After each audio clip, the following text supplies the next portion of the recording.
Welcome back to Decoding Longevity, where we explore the frontiers of longevity science and technology that are shaping our health. I'm your host, Raghav Sehgal, with my co-host, Jacques. And as you guys remember, maybe from last time or last episode, that we have our special guest, Peter Fedichev from Gero with us. Welcome back, Peter.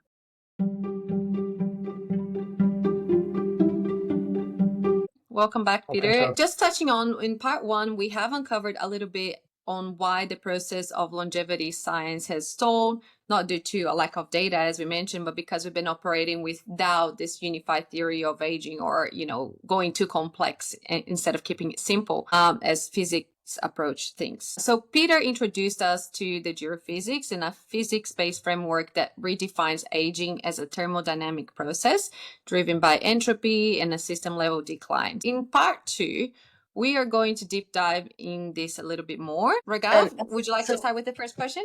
Yeah, as we were discussing in our previous episode, almost we kind of finished talking about sort of this critical point for aging, what Macsue was pointing about, as well as you were discussing. And I think one question is, can we reverse that critical point, right? I would like to expand on this maybe a bit more. Peter, you've shown that there's loss of resilience, which precedes disease in some of your publications. Could we one day predict and perhaps prevent diseases years in advance, essentially? What do we need to do now for that to become not only possible, but essentially a reality, so to speak? That again brings us to this conversation on relation of aging to diseases. In a way, as I tried to explain last time, your biological age is the total amount of all diseases that you have to the point. And some of them are big diseases like diabetes type 2, for example, and some of them are small diseases that will never have a name, like a mutation in a certain cell in your liver or in your heart. The problem with that is that the total amount of diseases is very large. And those big diseases contribute to the loss of resilience and end of life. And small diseases also contribute to the end of life and loss of resilience. And of course, small diseases contribute less than diabetes. Diabetes takes 10 years of your life easily. And that's why, of course, everyone is so much concerned about metabolic health these days. But at the same time, unfortunately, the total amount of small diseases is so large that together they control the other 100 years of your life. And that's the problem, meaning that if we keep focusing on diseases, okay, we can possibly rescue 20 years of life by conquering all the major diseases that have ICD-10 codes. Yeah. Starting with diabetes. I mean, diabetes will take half of that immediately, and that's why you have this GLP-1 hysteria and everyone else. I mean, by the way, the industry has developed most probably a geroprotector drug, and this is GLP-1 inhibitor, because we know from market studies that this thing actually reduces chances of other diseases other than death of other diseases. So in a way, this approach works, right? And by the way, it wasn't Geroscience and billion-dollar startups that developed that. I mean, we're always complaining and kind of mocking those, poor guys in pharma, but they actually made a geroprotective drug. And by the way, they are so excited now with the sales of these things is that they start thinking about making an actual geroprotector drug. Yep. Right, so they are moving in our direction. So remember, we were running around suggesting to test metformin. So I think our community understood intuitively correctly that good drugs against diabetes could extend life in humans. The problem was that people have never collected enough money to create such a trial because the effect size of metformin was such that nobody cared. Yeah. And of course, when pharma arrived with a potent drug, they started doing essentially the same trial, right, following the death of other causes with their marketed drug. That was a deviation in this conversation, but I think it's important because it tells you that there are already enough people thinking about curing diseases. And our message to them is that, okay, guys, you are doing well. If you do everything correctly, you will rescue 20 years of life in humans. Yeah. But there is, unfortunately, infinite number minus 50 diseases that will still have to be controlled. This is just a simplification, because the other issue is that if we start looking at those small, as I'm calling molecular level diseases, this is a joke. I mean, they will never get ICD-10 code, right? But the problem is that we have a trillion cells, and in one cell you have such pattern of those molecular diseases, and in the other cell you have another pattern of these molecular diseases, and in each trillion cells you have the same average number of molecular diseases, that's your biological age, but totally different pattern of those diseases, which means that in order to mechanistically revert it, nothing difficult, right? You send a nanorobot to every trillion cells. It does precise diagnostic, comes with precise interventions. I don't know, roughly a trillion interventions that are FDA approved. Of course, not very expensive because you will have to multiply them by a trillion. So that tells you that mechanistically, whenever you have this exponential expansion of configurational space, I'm sorry for my English here. So whenever you have this exponential expansion of possible number of diagnoses in the same individual, this is theoretically controllable, but Yeah. practically not. Yeah. This is called second law of thermodynamics, by the way. So that basically tells you that, of course, if you have a boiled egg, and you just send a nanorobot and unboil every protein. Not a big deal, right? Theoretically possible, right? Everything is microscopically reversible, as we know. Laws of nature are famously time symmetric. But the problem is that nobody in their good mind would ever unboil the egg without feeding it back to a chicken. So that Yep. basically tells you that there are certain things more difficult than others. Yep. And this is exactly why more is different, because on a microscopic level, when we hit one gene A and see the effect on B, we don't see this irreversibility. And that makes many aging biologists feeling omnipotent. Because look, we understand everything. We collect enough data and we will revert it. No, not a big deal. The Yep. problem with this is that big systems don't like time reversal. And that's why the entropic component of aging will, let's say in 15 years, I don't believe that it will be reversed. Oh wow. Okay. That is very incredible, and I think you touch on a few very key areas here. Targeting aging instead of targeting diseases, it's going to be the biggest prevention of all. But another big problem that we have when we get all this sea of data and it's coming from all these trillion cells from all the different tissues and it's sort of like combining all of this, you might end up with a few targets that you want to potentially pursue. But the moment that you go on pursuing those targets in a dish, you completely change the environment of that cell. So it's not really a representation of an in vivo system. And even if you do it, for example, in a mice model, as you said, like mice takes 10 years more or to get diabetes than we do. So it really isn't comparable, right? And I have a big issue with that when we go to talk about the science or where is your validation, but this is really sending us in a wrong path. So can you explain how is this misleading us and potentially what will be a better approach? No, I think you touched on a very important thing is that these are very strongly interacting systems, and when you brain candidate or listen to good biologists and they're giving very interesting examples. So, for example, if you get rapamycin to a mouse, then for the first 1,000 hours or maybe a day, there is almost no protein synthesis there. And somehow this thing survives, and then in 5 days it reconfigures the signaling in such a way that even though mTOR is suppressed, the protein signaling and synthesis gets up. So basically, if you think about, I mean, most of the time we do statistics, and statistics is an infinite number of linear models. And in linear models, if you hit mTOR, there will be no protein synthesis neither today or in 10 years.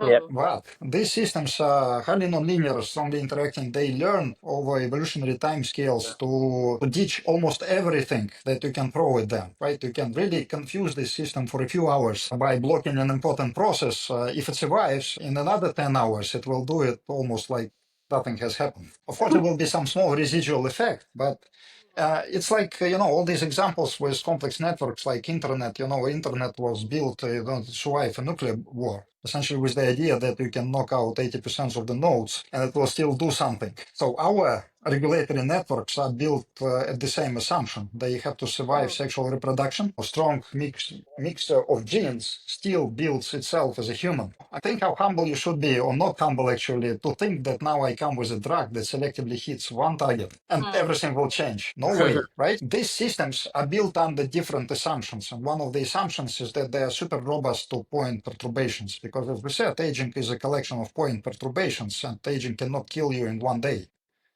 So think about your attitude when you're thinking that now I can do one and I will live twice longer. So this is the problem here. So that's why I think physics is very important, because physics is telling you another thing, that in those complex systems on sufficiently long time scales, certain quantities emerge, like temperature, pressure, thermodynamic quantities. Thermodynamics is, as Einstein put it once, everything will be refuted in physics other than thermodynamics, because thermodynamics even doesn't care if you have molecules or not. This is the set of the most general statements that you can make about complex systems. That's why it's very powerful. So those things are called emergent because they don't care. I mean, you can take half of the molecules out of your room and still those quantities will exist. I mean, the pressure will go down, but the temperature will most probably stay roughly the same. So what I'm trying to tell here is that there are quantities which are ultra robust. They don't care about microscopics mostly, right? And those robust quantities are the only quantities that, I mean, since they're robust, they predict the second date on the grave. And all non-robust quantities, they do not predict the second date on the grave. So that's why those robust quantities have to be identified. They almost by definition are thermodynamic quantities. One of them is entropy, which is the biological age. And since nature has to cope with aging somehow, right? Aging is under evolutionary control somehow, or at least development. There are, speculations on that. There is at least some part of our genetics that controls quantities that are responsible for entropy creation in our system. And there we have to focus our intention. Most of the other biological information is not relevant to aging. Look how many different species, like worms, us, have aging. They are molecularly very different. So aging is a robust thing that has to be studied under the assumption that it's robust. So would you say then, Peter, that these quantities are sort of evolutionary conserved across species? They are conserved because they universally emerge on a certain level of complexity. And then nature, and this is very interesting, this field is called phenomenology. So, all liquids are the same. And they are macroscopically different, but they flow in pipes following the same thermodynamics law. So aging is universal as a phenotype. So the manifestations of aging are universal. But the actual control of aging is different in different species. So that's why I think it's very important to learn how to compute those universal quantities and then collect ways nature found to control them in order to eventually use one of them that is most convenient for our species to control the process. I guess one question that I have as a follow-up is that do you think that all these really exciting studies that have happened in sort of mice and other organisms around sort of resilience and as well as sort of life extension, are they valuable in context of humans or not? Well, in a bad way, I think we were terribly unlucky with the model animal, which is mouse. It was selected for short lifespan. So the issue is that there are different aspects to aging, right? So we know that there are, for example, look at my face or face of your friends, whatever, you would find that there are certain features that are going just one way, like the size of my nose. If you compare the size of noses of each of us, you can roughly guess our ages. And then there are certain features on our faces that go, let's say, when I'm tired, I look older. After a bad party, I would look a bit older, but in a few days, I will be younger again, right? So which means that there are certain aspects of aging that are presumably reversible by lifestyle, sleeping and exercise, as we know. And there are certain aspects of aging that my nose will only go bigger no matter how much exercises I'm doing, right? So there are two aspects of aging, and mice have these dynamic reversible aspects of aging dominant, which means that you can do drugs that extend lifespan, that do rejuvenation easily and everything else. Unfortunately, these aspects of aging are relevant to diseases. And that's why we study diseases with mice. So if you want to extend life by controlling diseases, mice is your friend. And by the way, regulators like it. And that's why many companies converge on studying mice. And what we end up with? We end up with good drugs against age-related diseases. Unfortunately, this is not aging. So which means that you have to find other models where entropic aging dominates lifespan. And one of them is known as these are dogs. And that's why I like, for example, Loyal company that is pursuing.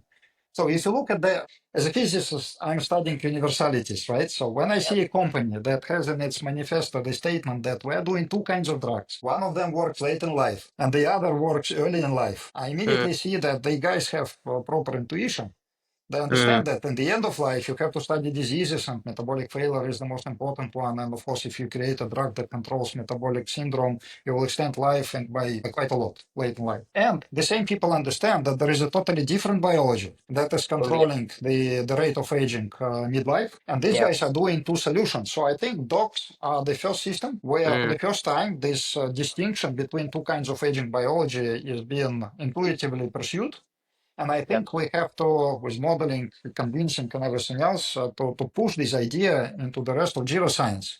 Is that there are reversible and irreversible aspects of aging that dominate in different species, and then you would know what to study in which. I mean, you can still use dogs. And by the way, you can measure also irreversible aging in mice. It just doesn't contribute much to the lifespan. But you can still use mice as a model system if you know what to measure. Makes sense.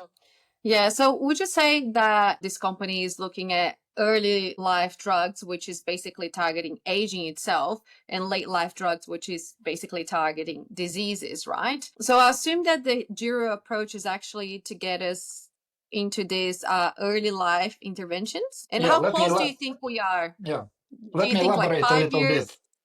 Yeah, let me elaborate on this a little because I think it deserves attention. So look, if you have a model of aging, or let's say theory of aging, so look, assume that you have this model of aging, and this model predicts a few interesting things. So basically, it tells you that late life is different from midlife. In late life, you have diseases, blah blah blah, and you can study this in mice. And great drugs in mice will help aged humans. So those drugs will make last 10 years of life and the last 20 years of life. Right? I mean, this is like a health span, lifespan past health span. Okay. And unfortunately, since we're doing these studies in mice, most of the companies are now in our field are pursuing that. So whenever somebody hears indication, believe me, most probably you end up with this kind of company. We call them level 1 longevity interventions. These are mostly caloric restriction mimetics on steroids. Put it differently, right? Because we know that lifespan extends life, and if you don't care to do lifespan interventions, you can hope for the drug, right? Then there is another thing. So if you start thinking what actually determines your lifespan, then there are two processes that are important according to our model, which we believe is correct, but I mean that has to be established. So we believe that there is gradual decline of physiological capacities. IQ is going down linearly with age. VO2 max is going down linearly with age. Almost everything that is important and dear for you as a human being is going down linearly with age, and it hits zero for any practical purposes at about 120 years old. That basically is telling you that there is no physiological reserve past that time. And we all are dead well before that because we're dying from disease. That basically tells you that aging is decoupled from diseases as a process. Diseases depend on aging, but aging occurs anyway. So it looks like there is a phenotype that controls the difference between maximum and average lifespan. This will be the level 2 drug that I think we and maybe other people will make pretty soon because it's pretty easy to do, we hope. I mean, it's harder to prove, but it's easy to do. And this will make average lifespan to the maximum lifespan. So this is a way how to make a drug that will help people live not 80 years, but 120 years. This kind of drug will extend human life by a lot, few times better than level 1 drugs by curing every disease. But this drug will not intercept functional decline. So this is the nightmare scenario. Essentially, it tells you that you will be, I mean, think about people who are 100 years old now. According to their medical records, statistically, they are very healthy people. They almost have no age-related diseases. Cancer doesn't kill them. They somehow manage to survive all those diseases. They're very healthy, but they are almost incapacitated by the loss of function. And by the way, what happens over the last, let's say, 100 years, as you can see, the maximum lifespan is not changed. The average lifespan is changing. So collectively, the medicine is doing life extension, but unfortunately, medicine does life extension without intercepting functional decline. And that's why I think publicly quite a lot of people don't like the idea of life extension because they see their elder siblings and they see what this path is getting us to. So my problem with this is that if we don't care about modeling and understanding aging, with increasing probability, we will end up in this nightmare scenario when everyone will be living past 100 years in a terrible functional state. And then there should be a level 3 drug that has nothing to do with diseases anymore, that actually intercepts the functional decline. And only those drugs will actually produce meaningful extension of life without and preserving the physiological function. My message here to everyone is that if you keep poking this complex system in the right direction by weak interventions, together as a force, you will push people over 100 years and nobody will do anything against aging because you want indications, my happy investor friends. And believe me, you will end up in 100 plus years alive with this kind of approach. Just a follow-up question on this. Do you think that goal for Gero Science or for your company would be to build those drugs, the third type of drug? And how far are we from that? Yeah, that's an interesting question. I think GLP-1 is the level 1 drug that already exists, which means that in 10 years, this is going off patent right now. So the next generation is coming. So in 10 years, I think people will learn how to use that. So level 1 drug, I think, exists. We're on the brink of getting it. For the level 2 drugs, I think it's easy to do. So I think in 10 years, these drugs will be in clinical trials. This will, I mean, we know how to do that. I think a few other people know how to do that. I think this is super possible. As I said, this is a nightmare scenario because this doesn't intercept functional decline, but it gives a lot of room, a lot of breathing room for everyone, right? Because we are living through this transition where people are living longer, and the amount of suffering is just staggering that is approaching us ahead. So I think this temporal solution has an advantage of being relatively easy to create, not easy to translate because there is no indication. But I think GLP-1 drugs and the interest of pharma to longevity through GLP-1 drugs is paving us the way right now. So I would be more concerned about technological capabilities rather than translational risks here. And for the level 3 drugs, there could be two approaches there. Some people believe that with whatever partial rejuvenation, you can actually revert functional declines, right? I mean, certain people are not afraid of second law of thermodynamics. And some people on, let's say, my side, we believe that you cannot reasonably revert it. I mean, a little bit always, but not much, but you can stop it. And I think that all those non-aging animals are the guys who stopped it. Rather, we don't see much examples of reversal in advanced species, but we have quite a number of examples of age interception of functional decline. So I think that my focus is this, that in 10 years we'll have great level 1 drugs, we'll have at least few experimental level 2 drugs, and I think the holy grail of the field is to get to level 3, but for that I think sufficient number of people have to get convinced that we have to do level 3 because, and I think we must touch it, I think lots of people now in this trap of believing that with rejuvenation we can do level 3 as a piece of cake. And that's why, and then AI will come, take over, and we will live forever. So I think we have to get out of that trap now. Actually, a very important, interesting point you raise around sort of especially cellular reprogramming, I would say, because there's a lot of investment going into that field in particular, and those sort of reprogramming interventions. And a lot of people have argued for the idea that it is the all intervention that would hopefully sort of reset ourselves and stop decline, but effectively reverse it. What are your thoughts on it? What are your intuitions about reprogramming, and what has Gero's research actually shown in context of reprogramming? First of all, in this particular case, I would love to be wrong. Right, because my first paper on aging biology was in 2015, so I'm old enough to see a few examples of these revolutionary technologies coming and going. And I only published my first work containing the word entropy in 2022 because I would say that I was in denial. Now I'm simply angry and on the brink of acceptance. But I think the field is now collectively in denial. So Vadim Gladyshev and other people have published works on entropy, containing the word entropy. I mean, Hanum had entropy in one of the first his papers on aging clocks. But I think collectively we're in denial. If you let me to look from the outside on this, it's very worrying if the last shiny thing is your only solution. Remember where the analytics are, for example, antioxidants were before. So, the field has, I think, a track record of hoping on the last technology. And the problem with this every time the new technology is that people tried Yamanaka factors almost immediately. Belmonte experiment in mice. And we already speculated today that mice are not a great model, but even there, look at Aubrey de Grey experiment right now, for example. If you look at the effect size, so assume somebody is telling me that epigenetic drift is the cause of aging. Really, the driving force. So every engineer, I think, would agree that if this is the driving force of aging, then the drugs acting against other hallmarks of aging should have weaker effect. So basically, Yamanaka factors must have produced considerably larger effect on lifespan if we are sure that epigenetic drift is the causal force in aging. In this original Belmonte experiment, they did the dose response and they maxed out the effect of Yamanaka factors pretty quickly.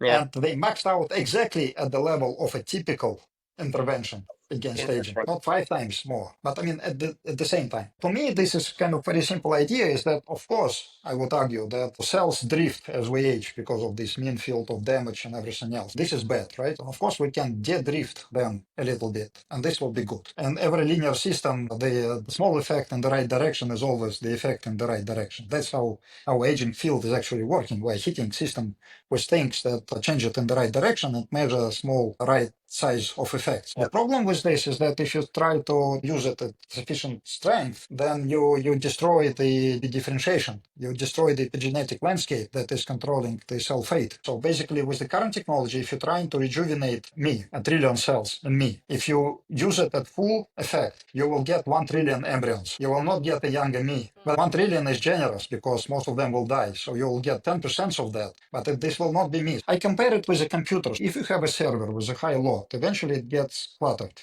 as we know, right? And of course, you can hire an expert and he will spend a few days and he will carefully uninstall everything and kill the logs. And most probably, the biological age of your server will be reduced. It will be faster, right? So it will functionally improve. But most of the time, you don't do it. Most of the time, you just reinstall. You take a few files and you reinstall from scratch. For me, the epigenetic reprogramming is an anti-entropic measure. We know nature does it, no problem with that.